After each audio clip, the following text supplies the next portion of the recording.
मुकिम तो निर्वाचन लड़ी पारे प्रसंग अति स्पष्ट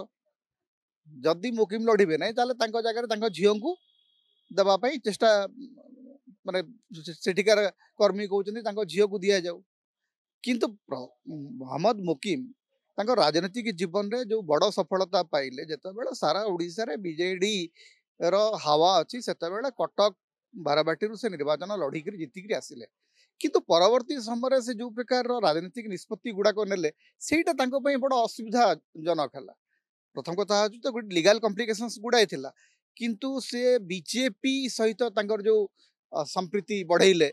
से भाविले जे बीजेपी ग्रहण करिवो मत लगिला जे एते अभिज्ञ राजनेता एते दिन धरिक राजनीति कला मुकिम बुझी पारे ना जे बीजेपी को जीवाई सबुठ बड़ अड़ुआ हूँ धर्म कारण बीजेपी केबे हेले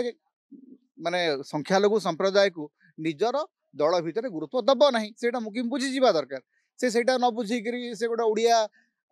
जातीयता कथा कहीकि द्रौपदी मुर्मू को समर्थन कले बिल्कुल समर्थन करने उचित नाला से द्रौपदी मुर्मू ओडिया ही पारती किंतु she was a candidate of BJP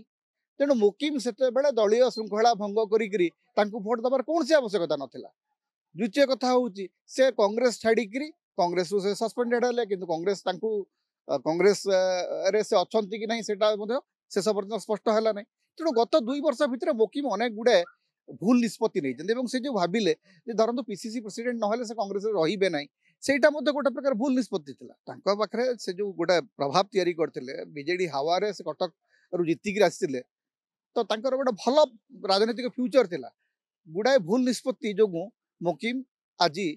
निजे निर्वाचन लड़ी पारना तेणु झील जदि निर्वाचन लड़ब ताकू बीजेडी और बीजेपी सामने से केते दूर निजे को सस्टेन करें से गोटे बड़ प्रश्न अच्छी।